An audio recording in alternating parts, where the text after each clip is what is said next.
Fala pessoal, tudo bem? Hoje eu estou aqui com a nutricionista Gabriele, com a nutricionista Lara, e a gente veio falar um pouquinho sobre as estratégias que as pessoas mais usam para tentar emagrecer, tanto do ponto de vista da parte de atividade física e com relação às estratégias nutricionais.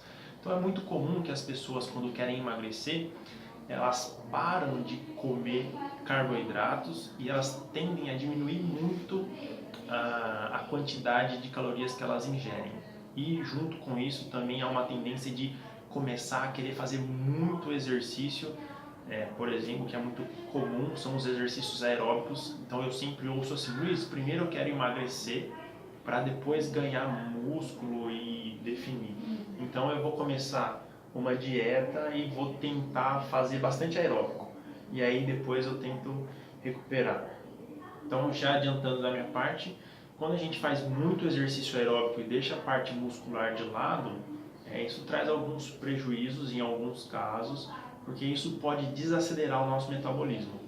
E do ponto de vista nutricional, quando eu tenho muita restrição, tanto de carboidrato ou restrição geral, isso pode trazer algum problema, Gabi? Quando praticamente a maioria das pessoas, quando começam eu quero secar, o que acaba fazendo? Cortar o carboidrato. Principal coisa que eles fazem, corta total, e isso aumenta o aeróbio, a musculação fica mais intensa, vai precisar de mais energia. E aí vai começar a pegar energia de músculos, né? Porque muitas vezes fazem a dieta que preferem, né? A dieta mais de proteína, ovo, olha, malemar batata doce, né? Então acaba prejudicando um pouco. Então, quando a gente combina duas estratégias que se somam, na verdade, então quando a gente fica muito tempo sem comer, a nossa glicemia tende a baixar. E quando a quantidade de açúcar do sangue baixa, o nosso corpo precisa compensar isso de alguma forma. E uma das estratégias que ele usa é liberar alguns hormônios que vão usar tanto a gordura quanto os músculos como fonte de energia.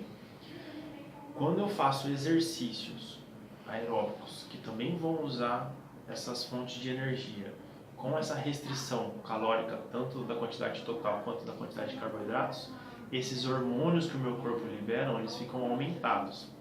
E isso faz com que o meu corpo queime sim um pouquinho de gordura, mas faz muito mais às vezes que ele queime músculos. E quanto menos músculo a gente tem, isso pode trazer alguns probleminhas pra gente.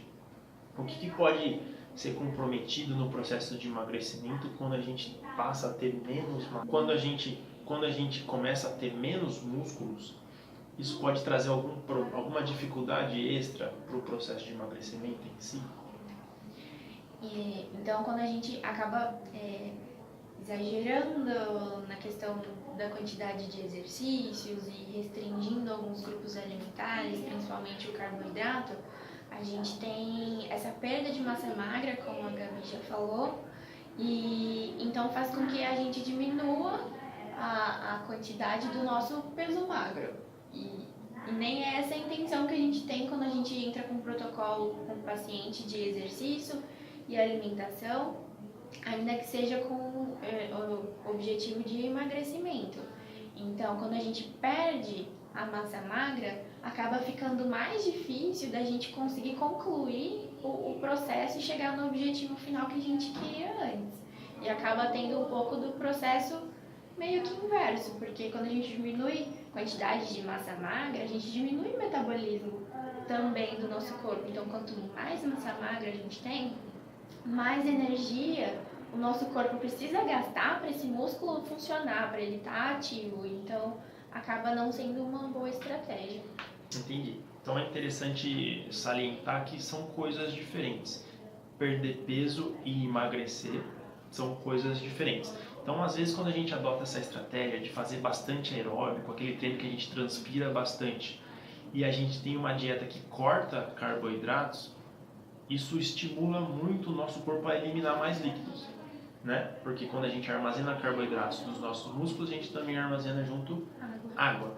Então, quando a gente corta carboidrato e faz muito exercício aeróbico, a gente elimina muita água e também perde músculo. Então, quando a gente sobe na balança depois de uma semana, o peso que está ali, ele baixa bastante. mas isso não significa que você emagreceu, porque emagrecer significa perder gordura. Então, a proporção do meu peso, que é gordura, que é músculo, que diz se eu estou mais ou menos magro. Então, quando a gente usa essa estratégia de um exercício mais longo, que são os exercícios aeróbicos, que a gente transpira bastante, corta carboidrato, nosso corpo perde muito líquido, a gente perde peso na balança. Mas você pode estar ficando, embora mais leve, mais gordo. Porque pensa assim, se eu tenho uma quantidade de gordura e eu tinha uma quantidade de músculo, e eu peso 80 quilos. Eu perdi músculo, perdi peso, agora eu peso 70 quilos.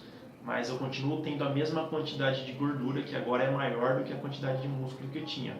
Então, embora eu esteja mais leve na balança, eu estou mais gordo.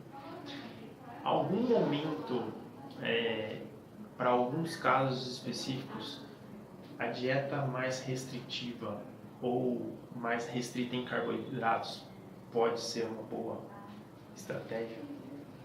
Sim, na verdade a gente tem alguns protocolos que acabam fazendo com que a gente precise reduzir a quantidade de carboidrato ingerida no dia, né?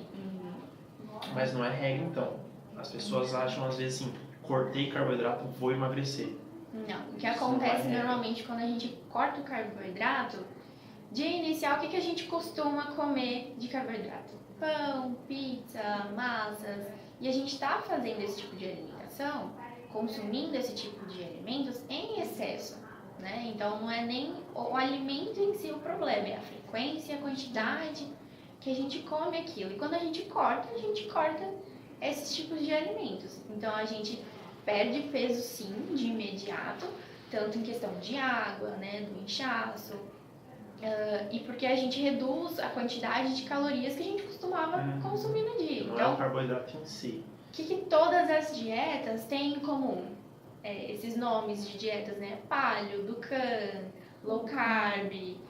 O que tem em comum? Déficit calórico. Então, por que elas funcionam? Ah, porque eu tirei o pão, porque eu tirei o arroz.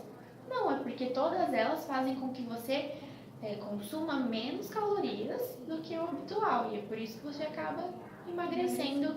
Mas esse processo a longo prazo talvez não seja tão benéfico. Então a gente usa como alguma estratégia, em alguns casos, em alguns momentos específicos, para pessoas específicas. Então não é para todo mundo, não é a qualquer hora, não é uma coisa que eu resolvi entrar na academia e vou cortar o carboidrato. Não é bem assim. Primeiramente, a gente adequa as dietas, e essa não deu certo, aí vamos mudar a estratégia e a gente acaba low carb, paleo, mais gordura, menos carbo, mais proteína, menos e assim. Entendi. Então, a estratégia nutricional ela é mais ou menos parecida com a estratégia dos treinos. Então, quem vai para a academia, às vezes nas primeiras semanas percebe uma perda significativa ou até na melhora do condicionamento. No começo tem uma evolução muito grande e depois estaciona, porque o nosso corpo ele se adapta.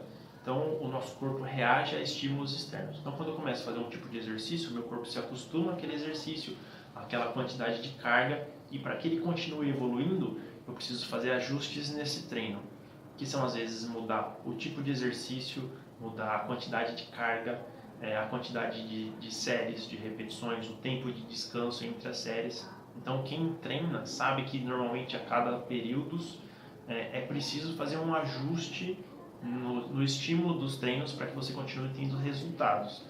E pelo que eu entendi, com a parte nutricional, é a mesma coisa. Então não existe um alimento que você vai cortar que vai te fazer ter o resultado que você quer pro resto da sua vida. Nenhum tipo específico de dieta. Da mesma forma que acontece com os exercícios, existe todo um planejamento de curto, médio e longo prazo, e para cada fase desse período tem estratégias que são mais ou menos relevantes. Então, em algum momento é interessante tirar o carbo, em algum momento é interessante acrescentar mais carbo. Olha uma pergunta: comer mais carboidrato pode me emagrecer? Então, por exemplo, comer carboidrato é uma parte importante para ganhar músculos, certo? Se eu ganho mais músculos, meu metabolismo fica mais acelerado. Se o meu metabolismo é mais acelerado, eu gasto mais energia e posso perder peso. Então, não é regra, mas dependendo da estratégia e do momento, comer carboidrato pode te ajudar a perder peso. Então, se você restringe muito sua alimentação, se você tem dificuldades de manter uma dieta que você considera ideal, equilibrada e saudável, manda uma mensagem aqui e deixa suas dúvidas e você pode tentar entender um pouquinho melhor de como o trabalho das Nutris pode te ajudar a elaborar melhor essa estratégia e ter resultados melhores com menos sofrimento. Tá legal? Alguma coisa para falar? Acho que não. Não? Então, é isso aí, galera. Se você curtiu se você gostou desse conteúdo, curte aqui, compartilha com seus amigos e a gente vê na próxima. Até mais.